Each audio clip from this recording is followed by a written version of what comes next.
Hello guys, welcome to E4U. This is English for you. This is 8th class of the NDA Crash Course series. Join National Defense Academy Service Before Self. Target NDA 2020 English with E4U. Frequently asked error detection from previous year papers. Previous year के paper से error detection जो कि frequently exams में पूछे जाते हैं उसकी ये सीरीज़ रहेगी. तो स्टार्ट करते हैं. नंबर 1 सबसे पहला हमारा एरर डिटेक्शन है. It is nothing else than his stupidity which stands in the way of his progress. We gonna find error in this sentence. It is nothing else than. तो nothing else के साथ then का use हम नहीं करते. Nothing else के साथ हम बट का यूज़ करते हैं. So error in the part A, nothing else but का हमारा पेयर बनता है. Next question is now that my children all grown up and have gone out into the world, I would like to spend my old age in the village I was born. So in this sentence we see all are all grown, so delete all from here and we're gonna write have gone out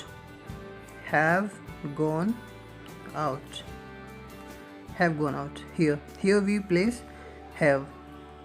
So the sentence would be now that my children are grown up and have gone out into the world. Next question. The teachers asked me if I had done my homework and I replied in the negative. I replied in the negative is not appropriate to write here. Replied hadn't. I reply hadn't. Had not. So error in the part C. Next question is every group of words that fly. Here we see that we have the subject is group. The verb follows the word group. So group of words that fly. So according to the group we should have to write here flies, F-L-I-E-S. Flies is appropriate here. Next question is when he persisted in making the same mistakes despite constant reminders, I explained him where he had gone wrong. Writing constant is inappropriate here. We're going to write repeated reminders. So error in the part B. यहाँ पर repeated reminder लिखना सही होगा, इसलिए error हमारे part B में होगा. Next हमारा क्वेश्चन है work hard lest you will fail. Lest के साथ sentence में should का यूज़ होता है. error B part में है. Next question is until he has confessed his fault he will be kept in the prison. So has confessed लिखना यहाँ गलत होगा. सेंटेंस हमारा ये will be कंडीशनल सेंटेंस है, आगे का पार्ट फ्यूचर में दे रखा है. ये सेंटेंस सिंपल में होगा तो यहाँ पे confessed की जगह confesses आएगा, तो सेंटेंस हो जाएगा until he confesses his fault. confesses की स्पेलिंग होगी CONFESSES. ये चलते हैं नेक्स्ट क्वेश्चन की तरफ हम. The man told to her that he had not brought his dog out for a walk and he. आगे पढ़ने की ज़रूरत नहीं है आपको, ए पार्ट में मिल जाएगा. टोल्ड के साथ टू दे रखा है जबकि सैड के साथ टू आता है.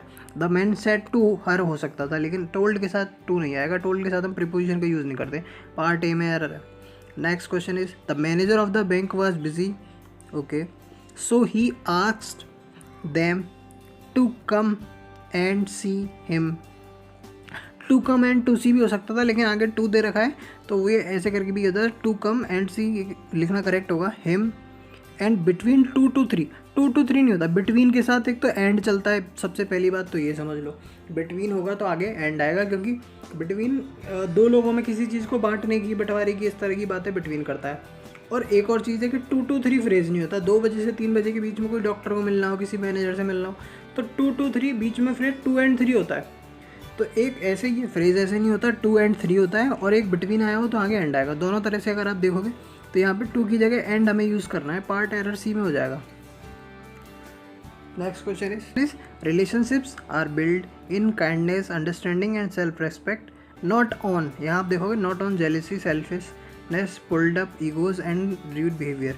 यहाँ तो बंदे ने सही लिख दिया, यहाँ प्रीपोजिशन सही कर दिया, नॉट के बाद से प्रीपोजिशन सही लगा दिया, जेलिसी सेल्फिशनेस यहाँ ठीक लगा दिया, लेकिन यहाँ गलत लगाया। यानी इनकी जगह हमारा प्रीपोजिशन जो आएगा वो ऑन आएगा। सेंटेंस होगा relationships are build on kindness not on jealousy. तो देखा दोनों जगह प्रीपोजिशन सेम आएगा। Next question is he resolve to be tender with the young. He के साथ रिजॉल्व दिया हुआ है, आगे पढ़ने की ज़रूरत नहीं, ही के साथ रिजॉल्व दिया हुआ है। ही हमारा सिंगुलर सब्जेक्ट है, सिंगुलर सब्जेक्ट के साथ हमें एस और यस वर्ब में एस और यस यूज़ करते हैं, सिंपल सेंटेंस है ये। Next question is companies spend close to $1 million for a 30-second advertisement in between in use करेंगे एरर पार्ट डी में, advertisement in between a major event. Next, people who do not want to adhere to any moral standard keep changing the definition of morality on saying. On saying लिखना गलत होगा, यहाँ होगा morality by saying. क्या लिखेंगे हम? Preposition related error लिखेंगे हम। By saying nothing is right और wrong, only your thinking makes it so. Next question, excellent has not been luck. अगर एक्सीलेंट हैज़ नॉट बीन थोड़ी ना होगा, excellent is not luck, is not, excellent is not luck, part A में error था। Next question is it is uncommon for seeing the prey outsmarting the predator and because one is running for its food and the other for its life। for seeing की जगह आएगा to see। it is uncommon for seeing जगह हम use करेंगे to see। Next is a person with low esteem would have been promising the moon। तो इसमें आ जाएगा ये would have been ना होकर यहाँ पे यूज़ होगा हमारा would promise। have been promising नहीं होगा, कंटिन्यूस में नहीं जाएगा, यहाँ पे आ जाएगा would promise। Okay, error part C में। Next question is in the aftermath of 11th of September the American president's speech was broadcasted and televised। तो यहाँ पे broadcasted नहीं होगा, broadcast होगा, सेम फॉर्म आएंगी, broadcast and televised all over the world। not all medicine is sweet, not all surgery is painless, but we have to taking it नहीं होगा, but we have to take it होगा यहाँ पे, take it। Error part D में है। Very important question है, previous year exam से लिया, कई बार एग्जाम से पूछे गए ये क्वेश्चन। नेक्स्ट इज हमारा before he started out he had collected all the informations नहीं लिखते, इन्फॉर्मेशन हमेशा सिंगुलर में लिखा जाता है, इन्फॉर्मेशन होगा, एस हटा देंगे इसमें से,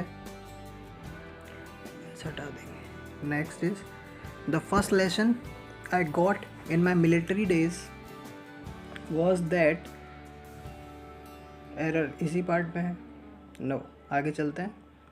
one should love his country, तो one should love his country नहीं, one should love one's country होता है, वन के साथ जो आगे चलता है हमारा प्रोनाउन वो वंस आता है। Next, there is a misconception that freedom means to be doing your own thing. तो यहाँ पे कंटिन्यूटिव में नहीं आएगा ये sentence, that freedom means to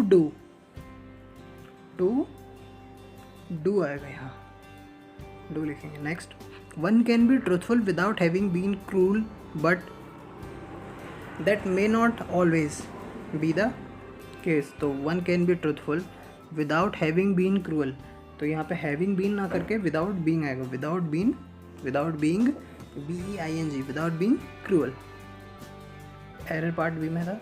next is there is more gratification for being a caring person than is just being a nice person. तो इस question में हम देखेंगे तो पता चलेगा कि जो यहाँ पे प्रीपोजिशन रिलेटेड है ग्रेटिफिकेशन के साथ, हम प्रीपोजिशन इन का यूज़ करते हैं। तो ग्रेटिफिकेशन इन बीइंग, ग्रेटिफिकेशन के साथ फॉर नहीं, इनका यूज़ करते हैं। तो gratification in being a caring person.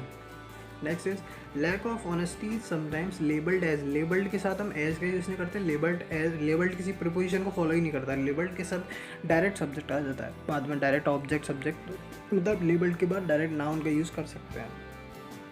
तो लेबल्ड, टैक्ट, पब्लिक रिलेशंस, तो यहाँ एज को हटा देंगे, बी पार्ट में एरर।